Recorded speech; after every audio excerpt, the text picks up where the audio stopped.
welcome to the UGC lecture series. This is the EPG Pathshala lecture series on the subject of computer science. We are talking about the paper machine learning, and in this module we are discussing neural networks. This is the second module on neural networks. We had already given a basis and the foundations of neural networks in the last module. These are the people responsible for the development of this particular module, and these are the learning objectives of the module to explain backpropagation learning method for a feed forward network. So, we had just seen the basis of feed forward network in the last module. So, we are going to look at backpropagation learning, a new method of learning that we have not discussed till now. Then we are going to discuss regarding overfitting of neural networks, and also we are going to touch upon Bayesian neural networks, and then we are going to look at application, both a real time application and a common application of neural network. Some of the keywords that we use here are backpropagation, regularization and applications. So, let us look at error backpropagation. Most training algorithm uses an iterative procedure for error function minimization. You remember we started by saying in the previous class that we are talking about error, minimizing the error. So, we are talking about training is basically about minimizing the error between the output we get and the expected output. So, each iteration involves two steps. One is the evaluation of derivatives of the error function with respect to the weights. Remember, how do we change the output to suit what we want? We change the weights. So, the first step is the evaluation of derivatives of the error function with respect to the weights. And the second step is you propagate these error backwards in order to evaluate the derivatives, and then second step is use the derivatives to compute the adjustments to be made to the weights.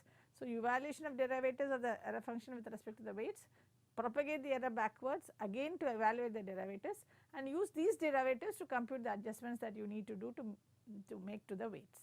So, this is the basis step of error backpropagation. So, backpropagation terminology, goal is the efficient technique for evaluating the gradient of an error function E of w for a feed forward network, neural network.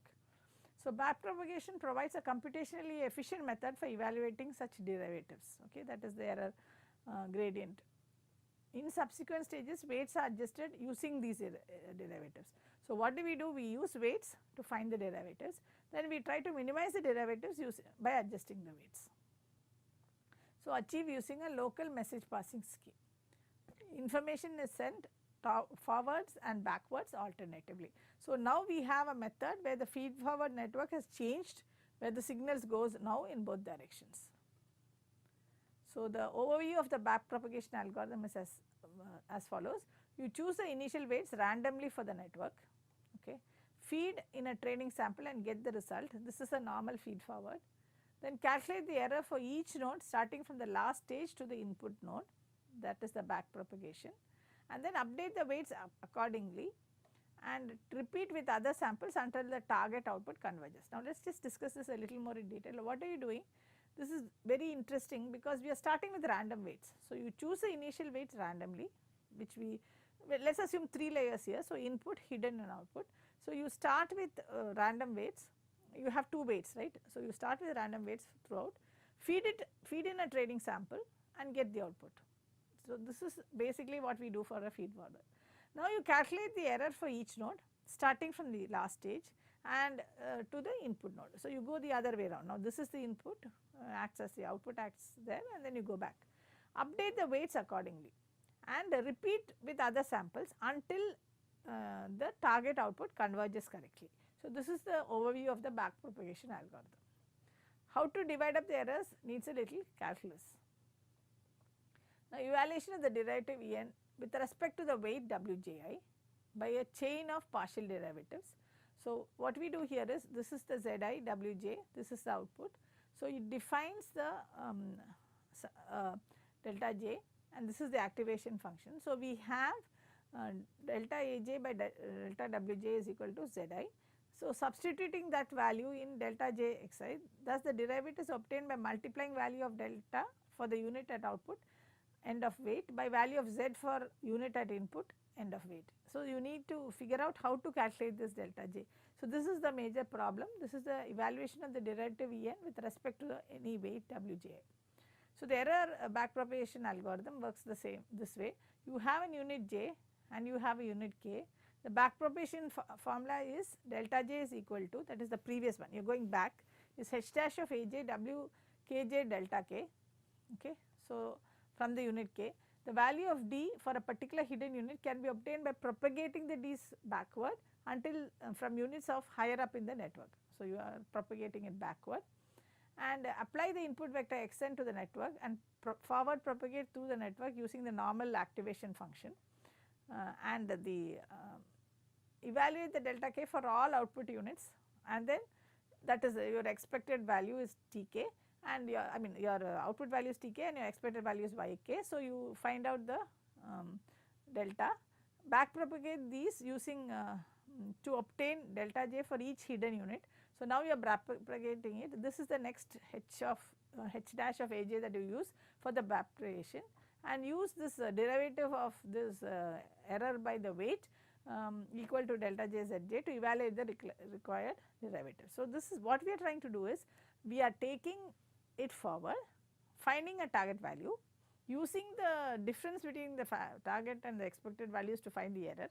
Then we are evaluating that first, and then we are propagating the deltas to obtain the delta j for each hidden unit backwards from the output to the backward, and then we are using the derivative to evaluate the values. So, let us see an example of a simple example of a forward and backward propagation. Consider a 2-layer with a sum of squares error. The output units have linear activation function and hidden units have logistic sigmoid activation function. For each input in the training unit, the forward propagation is this way and z of j is tan h of the activation function. So, delta is equal to 1 minus xj squared and the weight of the output. So, backward propagation deltas for the hidden units. So, this is h dash a is equal to 1 minus h a squared, that is because we are assuming sum of squares error, and derivatives with respect to the first layer and second layer weights will be like this. This is the derivative for the first layer of weights, and that will be the input to the hidden. The next one will be for the hidden to input, and the next one will be for output to the hidden layer. So, you update the weights accordingly depending upon the values of the derivative of the error.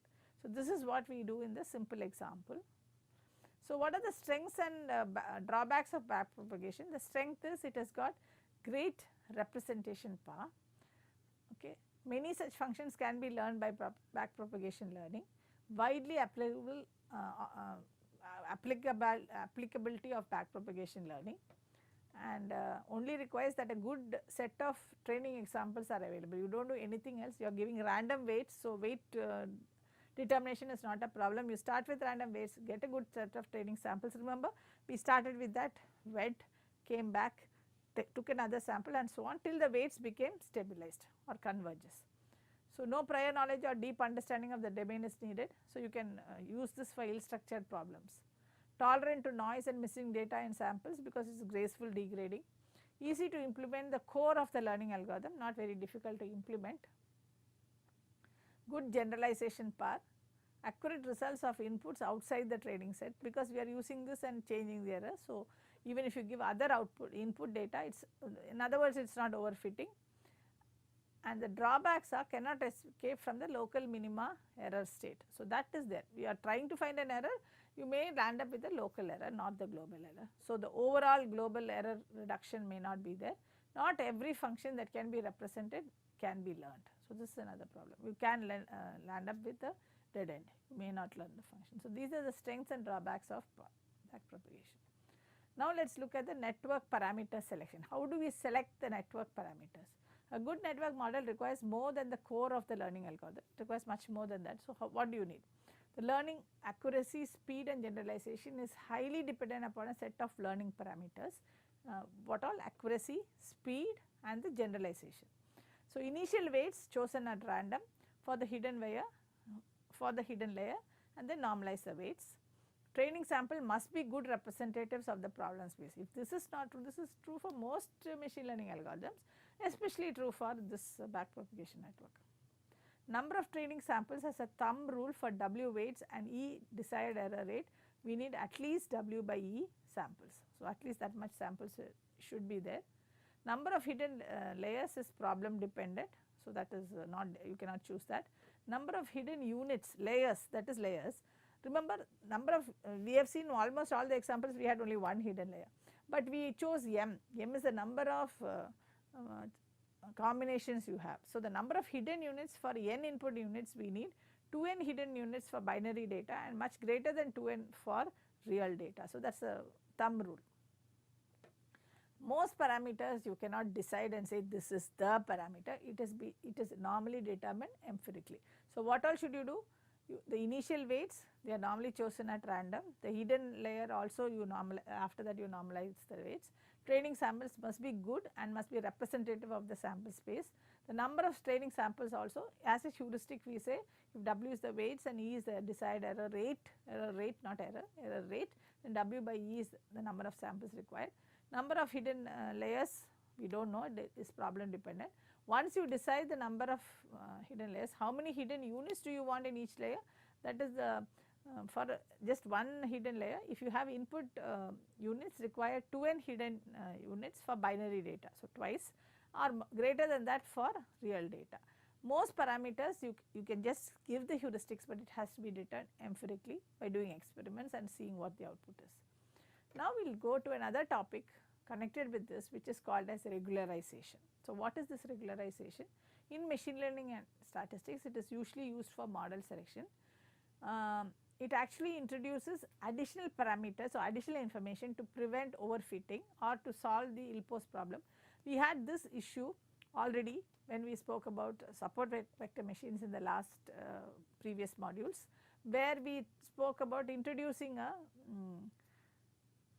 variable in order to slack variable in order to take care of this problem. We did not want underfitting, we did not want overfitting. So, you must avoid overfitting, because then actually if you do exact overfitting, no learning happens. So, you introduce additional information to avoid this overfitting. So, it penalizes models with extreme parameters. So, there is restrictions for smoothness, bounds on the vector space form, all these it penalizes models that have these problems. Okay. Theoretically, attempts to impose Occam's razor on the solution. Remember what is Occam's razor? Occam's razor says that given a data space, or try to find a hypothesis which is the most simple.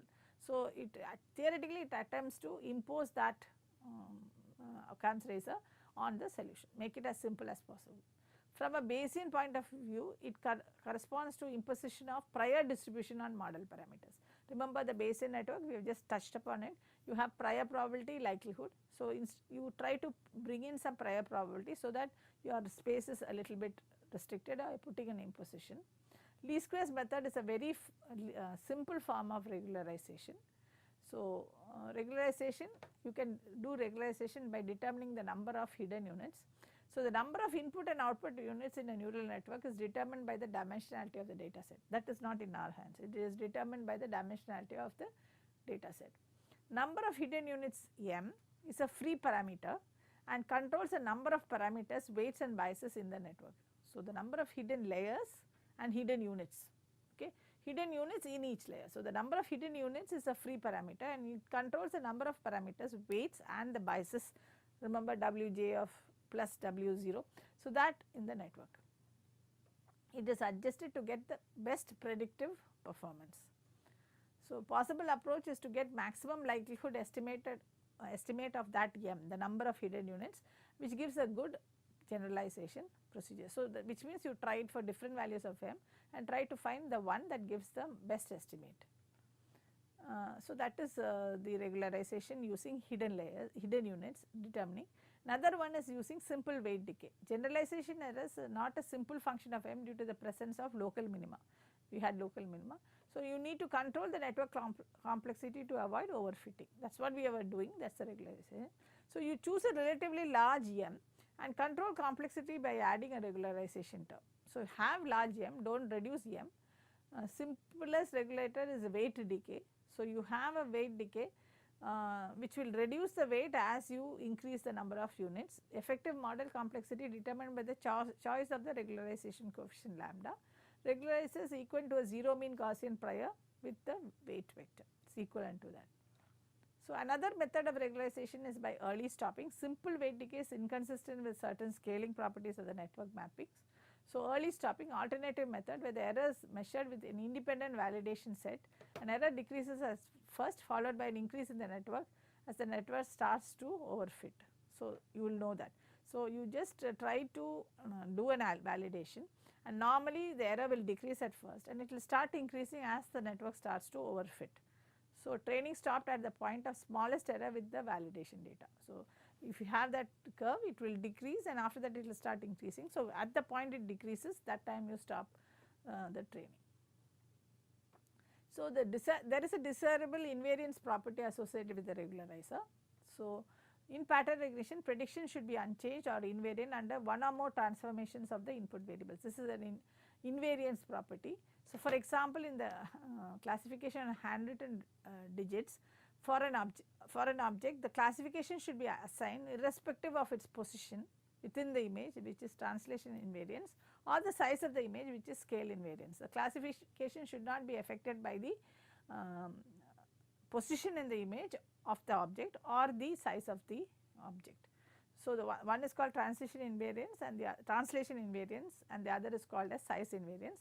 So, there are 4 approaches to learn this invariance: augmenting the training set using replicas of the training patterns, adding a regularization term to the error function. Okay. See, when you do, you try to reduce the error the maximum, you are actually overfitting.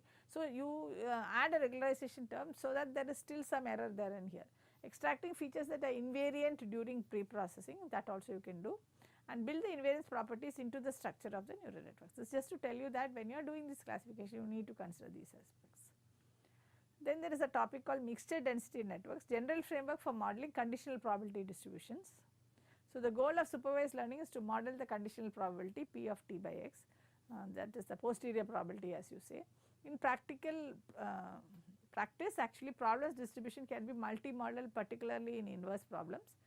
So, what you do is, in such cases the Gaussian assumption can lead to poor results. So, in regression is typically assumed to be Gaussian. So, what you can do is, you can use least square corresponds to maximum likelihood under Gaussian assumptions. It leads to poor result for highly non-Gaussian inverse problem. So, modeling conditional probability distribution is achieved by using a mixture model for the conditional probability. So, here you can use forward problem data, x is sampled uniformly, target is by another function. So, here red curve is result of fitting a 2-layer neural network by minimizing the square of the error, corresponding to inverse problem by reversing x and t. So, you can do that also. So, here you have 2 things that you want to 2-layer network. So, you can change the order and use this. So, it is very poor fit to the data, but it will give you a good problem. So, model with k components, continuous variables, Gaussian, binary variables, you can have use Bernoulli also. Note that mixing the coefficient phi is dependent on x and sums to 1 for each x. So, there you have pi of x. Also mean and variances are dependent on x. An example of a heteroscedastic model, since variance is a function of the input variable x. So, this is that variance does not remain constant, it keeps changing. So, that is the idea. The parameters of the mixing model are mixing coefficients, we are bringing in a new coefficient, means and variances governed by the outputs of a neural network with x as input. A single network predicts the parameters of all the component densities. If there are L components in the mixture model and k components where there are L outputs, then there are k plus 2 into L outputs instead of the usual k. So, you are increasing the number of outputs you need. So, this is the network. Network represents a general conditional probability density P of t by x by considering a parametric mixture model. It takes x as input and provides the parameters of the distribution output. In effect, it specifies the distribution and takes x as an input vector. So, this is how you get that variable. So, why do you go for Bayesian? More complex models fit data better, but generalize poorly. Okay. Linear with 2 free parameters, quadratic with 3, cubic and 4 with 4, what happens?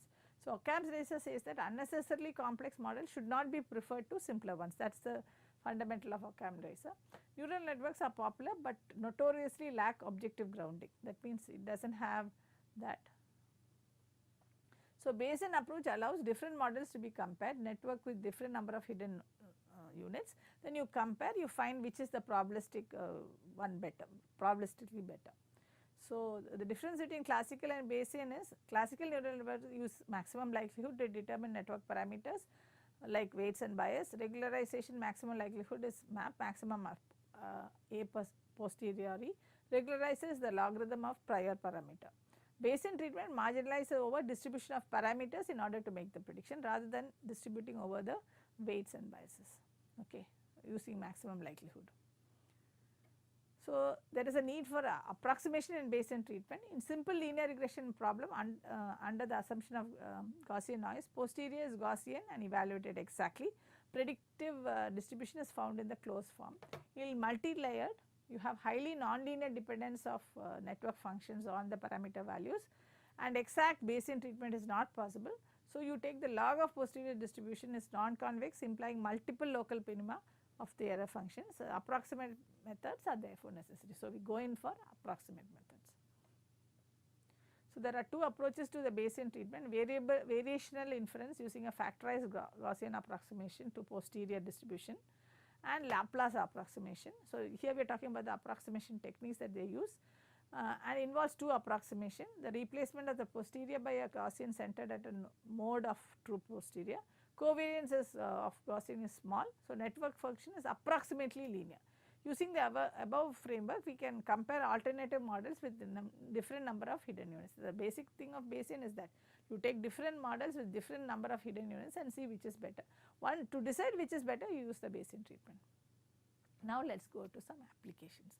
Now, artificial neural networks, there are many applications. We are just taking two. The first one we are taking is pattern recognition, very important application of popular application of artificial neural networks or neural networks, reading zip codes.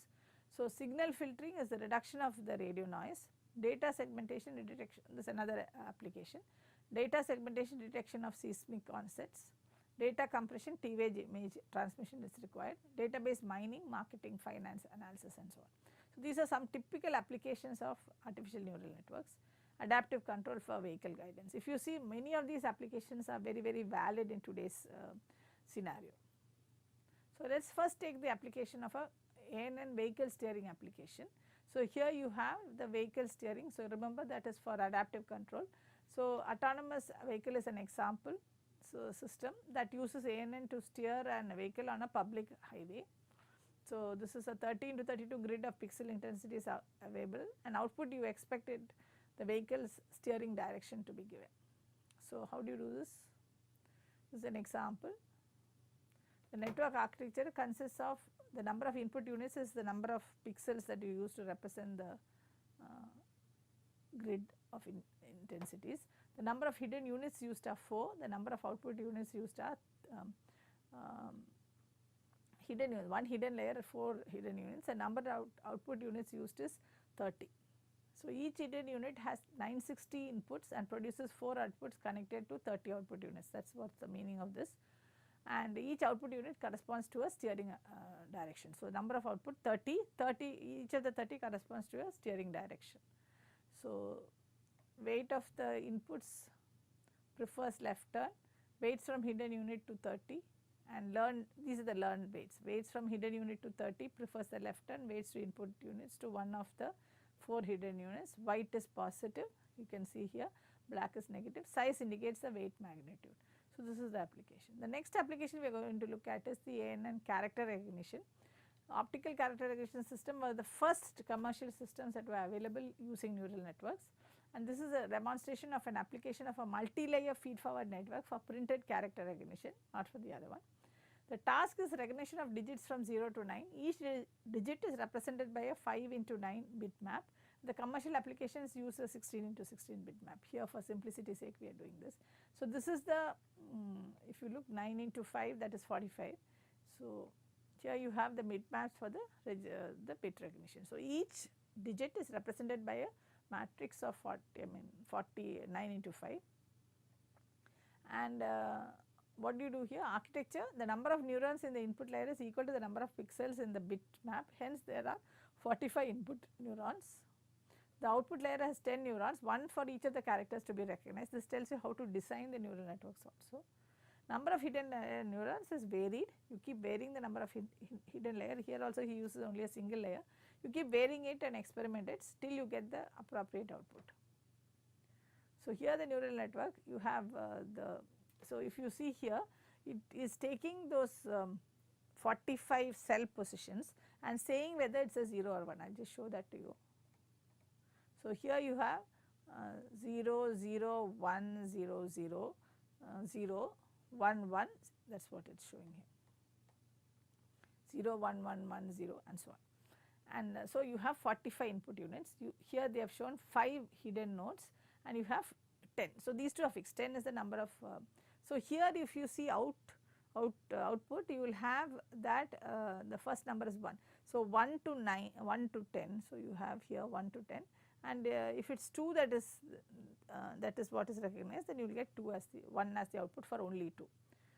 So, the application of learning curves, you can have 3 layer, that is 2 hidden neurons, 5 hidden neurons, 10 hidden neurons and 20 hidden neurons, different values are given and the number of epochs is done and he is calculating sum of squared errors. In order to see, you see 1 it gives like this, 2 like this, 5 and 4. So, you want the errors to be the least. And the performance evaluation, the noise level and the regularization error, you will see that for 5 you have different 2, 3 and 4, okay.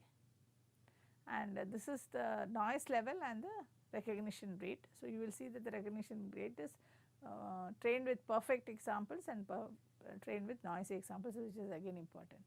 So, a neural network is as good as the example used to train it. This is true for any machine learning algorithm.